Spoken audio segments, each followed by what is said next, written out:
지금 만약에 무주택자분들이신데 네. 지금 집을 매수할 타이밍을 보신다라고 하면 이번이 제가 봤을 땐 올해 좀 마지막 기회가 아닐까.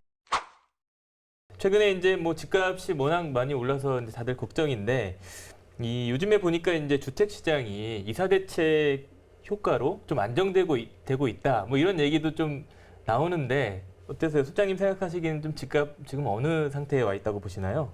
일단은 이사 대책 때문에 안정됐다라는 거는 제가 봤을 때 틀린 말이에요. 사실 이사 대책 자체가 뭐 특별하게 명확한 대책은 없었어요. 뭐 수도권에 공급을 하겠다라는 내용이 있었었지만 우리가 흔히 생각하는 그런 규제들, 뭐 양도세 더 올리겠다, 뭐 종부세 더 올리겠다 이런 내용들이 없었었거든요.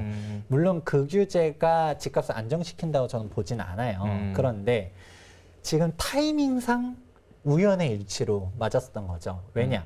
이미 우리가 뭐 6.17 대책, 7.10 대책, 세금 대책들 빵빵 터지면서 2021년도 6월 1일 기준으로 해서 이게 분수령이 되거든요.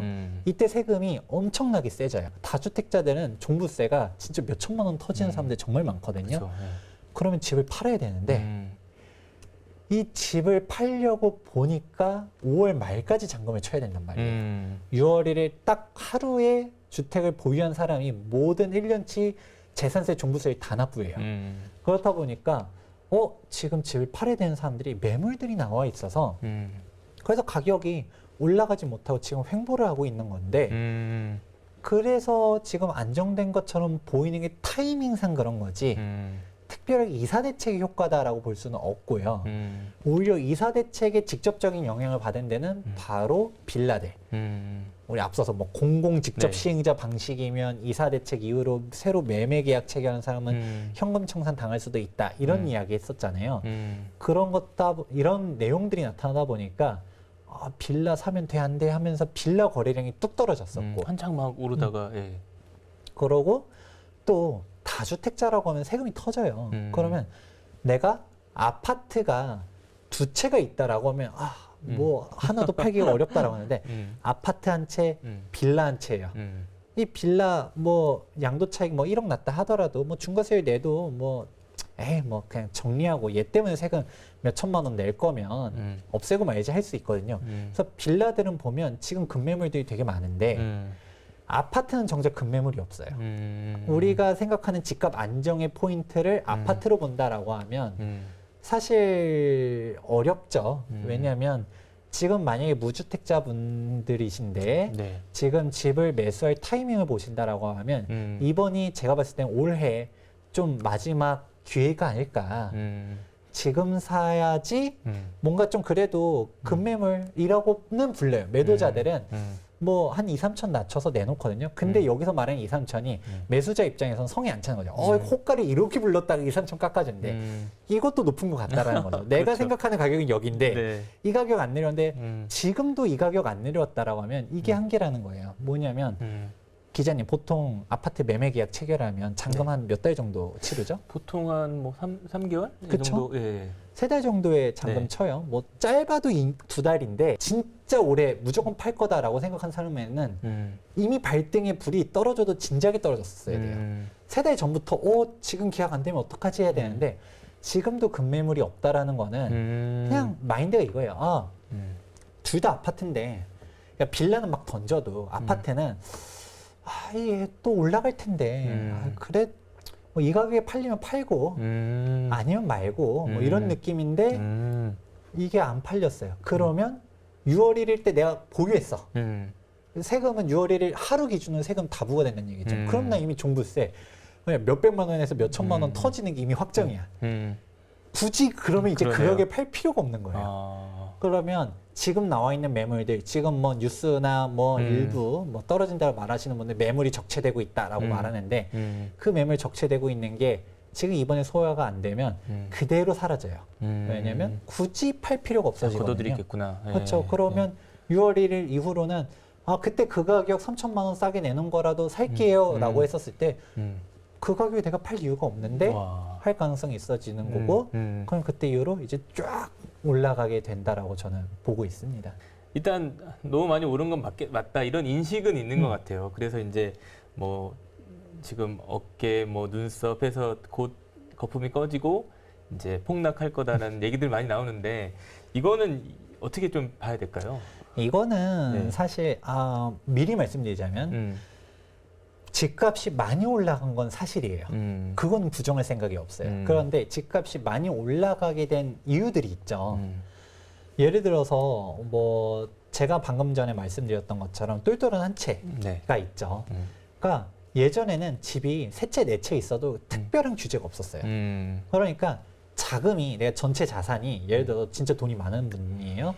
20억, 30억이 있었는데 그러면 굳이 강남 아파트 한 채 몰빵하기보다도 그냥 뭐 10채, 뭐 10억짜리로 갖다가 분산할 수도 있고 10억, 10억, 10억 이렇게 하든가 아니면 5억, 5억, 5억, 5억 이렇게 분산할 수도 있잖아요. 뭐 포트폴리오 네. 차원에서. 오히려 네. 수익률은 그게 더 높죠.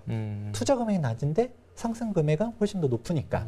그렇게 해서 수익률 측으로 볼 수도 있는데 근데 그걸 주택 수에 따른 규제가 너무 많아지니까 여러 채로 간 사람들 지금 다 울고 있거든요. 그래서 싹 정리해서 한 채로 가다 보니까 돈이 흩뿌려지는 게 아니라 쏠리는 거죠. 그렇게 해서 올라가는 부분들이 있는 게 지금의 현상인데 오히려 규제의 역설이죠. 규제가 서울이 가장 센데 아이러니하게도 서울이 가장 많이 올라갔잖아요. 이런 부분들을 알 수 있는 게 첫 번째. 그러면 이 다주택자 규제가 완화되지 않는 이상은 일명 중심지 쏠림 현상, 지방에서도 광역시라든지 광역시 내에서도 가장 핵심 지역들, 방금 유성구, 수성구, 해운대 이런 식으로 막 핵심 지역들로 몰리는 부분들이 더 심해질 건데 하지만 떨어진다라고 생각하시는 분들은 도대체 언제 떨어질 것인가 그거를 좀 생각해 보실 필요가 있어요. 진짜 집값이 떨어진 때, 크게 떨어진 때가 두 번 있었죠. 97년도 IMF 때가 한번 떨어졌었고, 그리고 2008년도 서브프라임 모기지 사태 터졌을 때 한번 또 떨어졌었죠. 글로벌 금융위기, 즉 이 부분들은 대외 변수에서 터진 거였단 말이에요. IMF 같은 경우도 사실 우리나라에서 출발한 게 아니었거든요.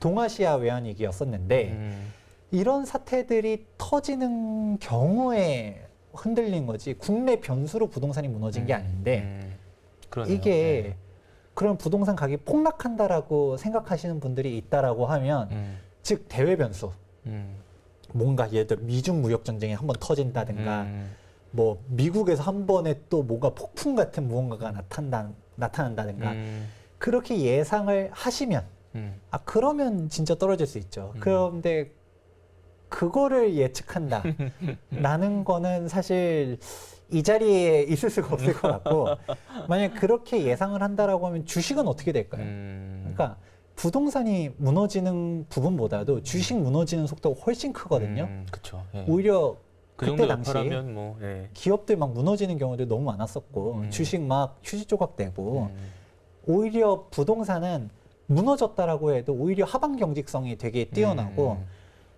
우리가 결국 집은 필요하잖아요. 아무리 금융위기 뭐 나왔다 해서 뭐 길거리 다 나앉을 수 없다 보니까 그런 안정성에서는 오히려 나고 오히려 그러면 진짜 무너진다 생각하면 사실 현금을 가지고 있는 게 좋을 수도 있어요. 근데 현금도 막상 그렇게 금융위기가 터질 정도의 변동성이라 생각하면 원화 가치는 안전하나요?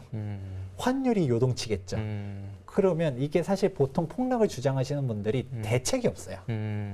내가 폭락한다라고 말하는데 그러면 뭘 준비하시나요? 뭐 금이라도 들고 있나요? 아니면 달러로, 엔화로 다 바꾸고 있나요?